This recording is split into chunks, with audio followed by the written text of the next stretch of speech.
Evangelio para el día 23 de enero del 2021. Lectura del Santo Evangelio según San Marcos. En aquel tiempo Jesús volvió a casa y la muchedumbre se juntó nuevamente allí, de suerte que ni siquiera podían comer pan. Al oírlo los suyos salieron para apoderarse de él porque decían: ha perdido el juicio. Palabra del Señor. Gloria a ti, Señor Jesús. Dicen los parientes de Jesús: ha perdido el juicio.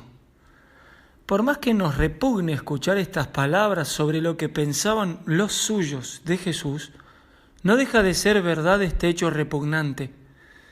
Los suyos, los de su casa, o sea, los parientes de Jesús, muestran aquí la verdad de lo que el mismo Señor enseñó sobre la inutilidad de los lazos de la sangre cuando se trata del Espíritu.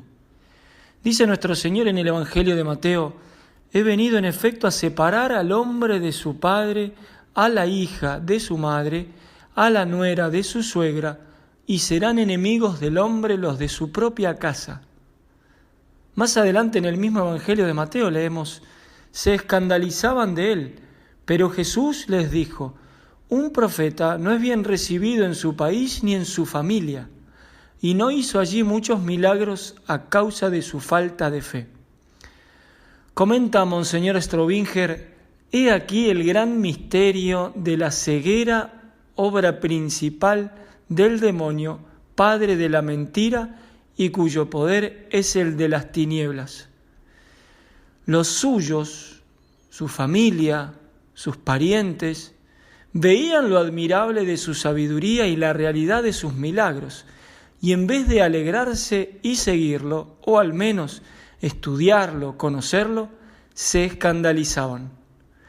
Y claro está, como tenían que justificarse, sus parientes decían que había perdido el juicio, y los grandes maestros enseñaban que el Señor estaba endemoniado.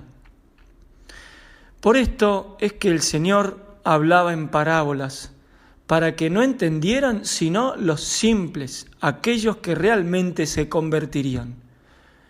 La incomprensión de los parientes de Jesús, de los suyos, es una advertencia para los que hemos de ser sus discípulos, pues Él nos anunció que correríamos igual suerte. El Señor es signo de contradicción y lo tenemos que ser también sus discípulos. Debemos tener presente que dentro de nuestra alma se realiza el gran combate del cielo contra el infierno y que para vencer tenemos que apoyarnos en Cristo y así no dejarnos dominar por el maligno. Como dijo el Señor, tenemos que hacernos violencia, ser otros signos de contradicción, sea contra los de nuestra casa, contra nuestros hermanos o en nuestro país, etc. Tenemos que poner en primer lugar a Dios y solo Él. Para que Cristo reine sobre nosotros, entonces, tenemos que ser humildes y sencillos, aceptando sus milagros y su majestad, poniéndole en el primer lugar, y al mismo tiempo tenemos que tener el valor para renunciar a todo, incluso a la fama o amistad mundana de nuestros amigos o familiares.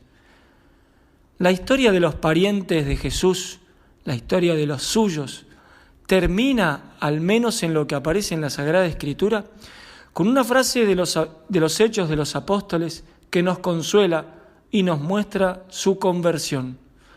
Luego de la resurrección y antes de la venida del Espíritu Santo, sus hermanos se reunían para rezar en el cenáculo. Leemos en los Hechos de los Apóstoles, en el primer capítulo: todos ellos, íntimamente unidos, se dedicaban a la oración en compañía de algunas mujeres, de María, la madre de Jesús, y de sus hermanos.